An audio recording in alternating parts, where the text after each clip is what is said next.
Good morning everyone. मैं doctor Sanjeev Kumar Sunshine hospital Gachibowli Hyderabad से बोल रहा हूँ। कोरोना बढ़ने की वजह से कई ऐसे लोग हैं जो मेडिकल फैसिलिटीज़ के पास नहीं जा पा रहे। बुखार कॉमन हो गया है और डर बढ़ता जा रहा है।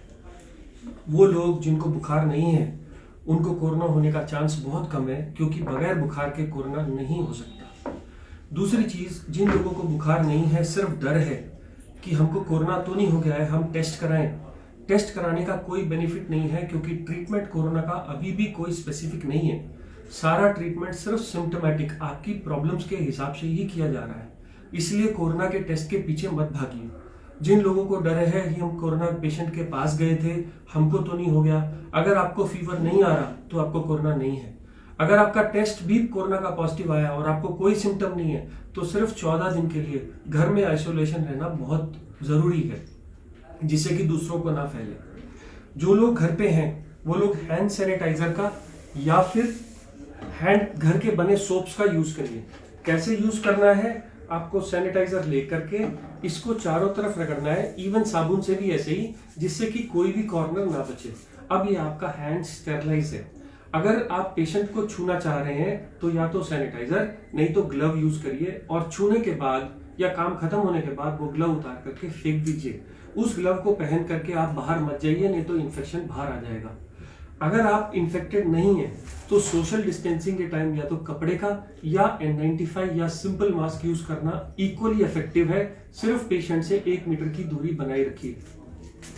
वो लोग जो इन्फेक्टेड नहीं है, अपनी इम्यूनिटी को बूस्ट करना चाहते हैं कि हमको इन्फेक्शन ना हो, या हो तो हम उससे बच जाएं, उसके लिए जो हमारे पास विटामिन सी की टैबलेट्स हैं, जो एक सुबह और एक शाम ले लेनी चाहिए। कुछ मल्टीविटामिन की गोलियां आती हैं, विकासूल या मल्टीविटामिन सुप्राडीन, कोई भी गोली एक जैसा ही काम करती है, दिन में एक लेना इनफ होता है। कैल्शियम या विटामिन D3 ने भी इफेक्ट दिखाया है, इसलिए ये भी दिन में एक बार लेनी है। विटामिन डी के 60K के कैप्सूल्स आते हैं, 3 दिन लेकर के बंद कर दीजिए। वो लोग जो बुजुर्ग लोग खाना नहीं खा पा रहे, भूख नहीं लग रही, उन लोगों के लिए ORS सोल्यूशन या घर का बना नींबू पानी इनफ होता है, जिसमें नमक और चीनी दोनों होनी चाहिए। यहां तक मैंने बात करी वो लोग जिनको कोई इन्फेक्शन नहीं है या फीवर नहीं आ रहा। मैंने फिर बताया, फीवर नहीं है तो कोरोना नहीं है, क्योंकि 97% को पहला सिम्टम ही फीवर आता है। अगर आपको फीवर आ रहा है तो थर्मामीटर से चेक करिए, पैनिक मत करिए। अगर फीवर आ रहा है तो आप पैरासिटामोल की बनी टैबलेट आपको आराम से मिल जाएगी 500 या 600 में। ये मॉर्निंग, आफ्टरनून और इवनिंग। पैरासिटामोल की गोली से शरीर के दर्द, कमजोरी, सिर का दर्द, गले का दर्द या फीवर दोनों उतर जाते हैं। अगर इस गोली को 3 बार लेने से फीवर नहीं उतर रहा तो आप कपड़े से बॉडी को भिगा लीजिए और पंखा चला दीजिए। जैसे ही पानी सूखेगा आपका टेम्परेचर उतर जाएगा। बच्चों को भी आप यही दे सकते हो, बस पैरासिटामोल की डोज वेट के हिसाब से आधी कर दीजिए। अब इसके अलावा कुछ लोगों को सांस फूलनी शुरू हो जाती है, कुछ लोगों को डर की वजह से, कुछ लोगों को बीमारी की वजह से। अगर वो सांस फूलना डर की वजह से है तो आप ये पल्स ऑक्सीमीटर खरीद लाएं, जो कि मार्केट्स में आराम से मिल जा रहा है 500 से 1000 रुपए के बीच में, या फिर अमेजन साइट्स पे भी मिल जाता है। इसको उंगली पे लगाने से आपको आपकी ऑक्सीजन कितनी है ये बता देता है। अगर आपकी ऑक्सीजन नॉर्मल लोगों की 90 से ऊपर रहनी चाहिए, अगर ये ऑक्सीजन 90 से ऊपर है तो ये जो भी आपको हो रहा है वो डर की वजह से है। और जितना मैंने ट्रीटमेंट अभी तक बताया, मल्टीविटामिन, सोशल डिस्टेंसिंग या hand wash is enough. But अगर आपकी ऑक्सीजन कम हो रही है या सांस चढ़ रही है या खांसी आ रही है तो आपको 2 टैबलेट्स, एक तो डेरिफिलिन की गोली या डॉक्सोफिलिन की गोली सुबह, दोपहर, शाम ले सकते हैं, और एक मोंटेलुकास्ट की गोली रात में लिवोसिट्रिजिन के साथ। इन गोलियों से आपका सांस चढ़ना कम हो जाएगा। कुछ लोगों ने म्यूसिनेक भी ट्राई करा है सुबह और शाम, म्यूसिनेक से भी सांस चढ़ना कम हो जाता है। जिन लोगों को खांसी हो रही है, कोई सिरप अच्छा और बुरा नहीं होता। जो लोग सिरप मार्केट से खरीद सकते हैं 5 ml सुबह, दोपहर, शाम लीजिए। जो लोग नहीं ले सकते वो लोग जिंजर का जूस, कंसंट्रेटेड जिंजर के जूस में हनी मिला के लीजिए। ये भी होम रेमेडी है, खांसी के सिरप के जैसा काम करता है। सब सिरप एक ही जैसे काम करते हैं, सिर्फ एक ढक्कन सुबह, दोपहर, शाम लेना है। यहां तक तो सिर्फ उन लोगों की बात है जो लोग घर में सिम्टोमेटिक ट्रीटमेंट कर रहे हैं। किसी वजह से आपका बुखार उतर नहीं रहा, बहुत बढ़ गया, इतने सब केयर से नहीं ठीक हो रहा, तो अब मेडिकल फैसिलिटी आ जाती है, जिसमें कुछ गोलियां और कुछ इंजेक्शन मैं समझा रहा हूँ। जो गोलियां हैं, 2 एंटीबायोटिक्स, एजिथ्रोमाइसिन, सिर्फ 5 गोलियां आपको कंटिन्यू नहीं करनी, रोज एक लेनी है, 5 दिन लेके बंद कर देनी है। एजिथ्रोमाइसिन या डॉक्सीसाइक्लिन, यही 2 एंटीबायोटिक्स हैं जो इस वायरस के खिलाफ कुछ तो काम करके रिजल्ट दिखा रही हैं और हम लोग इनको दे रहे हैं। डॉक्सीसाइक्लिन गोली सुबह शाम एक पत्ता लेके बंद कर देना है।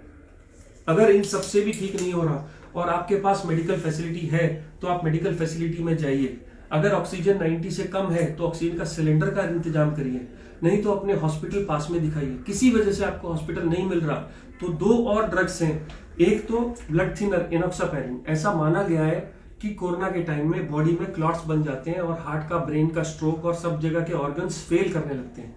ऐसे में ये ब्लड थिनर का इंजेक्शन सुबह और शाम 40 mg का अगर 3 दिन लगा लिया जाए तो ये इनसे बचाता है, प्रोटेक्ट करता है। मैं फिर कह दूं, ये मेडिकल गाइडेंस में ही करना है। अगर किसी वजह से ये इंजेक्शन नहीं अवेलेबल है तो गोली भी आती है पिक्साबैन की, जो 2.5 mg सुबह शाम ली जा सकती है। ये सब चीजें 5 दिन के लिए करनी है। कुछ रिसर्च में स्टेरॉइड्स का रोल बताया गया है। ये 10 रुपए का स्टेरॉइड है, डेक्सामेथासोन।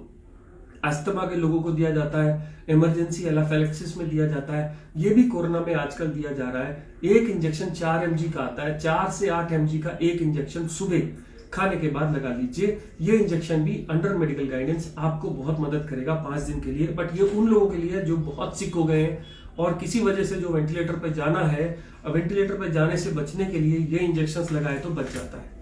एक कोलेस्ट्रॉल की गोली एटोरवास्टैटिन 10 से 20 मिलीग्राम की गोली भी काम करती है कोरोना में, ऐसा देखा गया है। बड़ी सेफ सिंपल दवाई है, एक गोली रोज ले लीजिए, बट ये सिक लोगों के लिए ही है।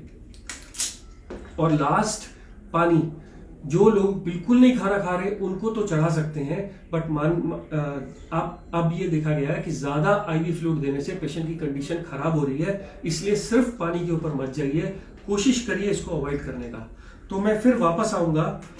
हम लोग जो इन्फेक्टेड नहीं है वो सिर्फ हैंड सैनिटाइजर, डिस्टेंसिंग और मास्क का यूज करेंगे।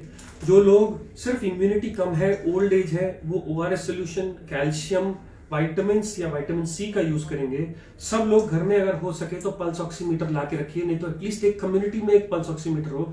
ये सब लोगों के पास, सब लोगों का चेक कर सकता है। इसमें ब्लड की जरूरत नहीं होती, इसमें इन्फेक्शन होने का डर नहीं होता। सिर्फ आप उंगली अपनी साबुन से धो के यूज करिए जिससे दूसरे आदमी को इन्फेक्ट ना हो। इसके अलावा घर में पैरासिटामोल, डेरिफलिन, मोन्टिलुकास्ट, म्यूसिनेक टैबलेट्स और घर के बने कफ सिरप्स, नहीं तो मार्केट के बने कफ सिरप्स। अगर इससे भी ठीक नहीं होता तो 2 एंटीबायोटिक्स, एक है डॉक्सीसाइक्लिन और एक है एजिथ्रोमाइसिन। अगर इसके बाद हॉस्पिटल की जरूरत पड़े या हॉस्पिटल ना मिले तो एक इंजेक्शन एनोक्सापैरिन और एक इंजेक्शन डेकाड्रान। यही इस वक्त हमारे पास बेसिक केयर अवेलेबल है। मेक श्योर कि ये सबके पास इंफॉर्मेशन चली जाए। आप अपनी डिसीज की सीवियरिटी के हिसाब से इसमें से ड्रग्स लेंगे, लेफ्ट साइड से राइट साइड में सीवियरिटी बढ़ती चली जाएगी। जो लोग हॉस्पिटल जा सकते हैं वो हॉस्पिटल में रहिए। जिन लोगों की ऑक्सीजन कम है वो घर में ऑक्सीजन इंतजाम करके भी ये ट्रीटमेंट शुरू कर सकते हैं। और मुझे उम्मीद है within 1 month we all will be all happy and fine. Thank you. मैं doctor Sanjeev Kumar, Sunshine hospital से बोल रहा हूँ।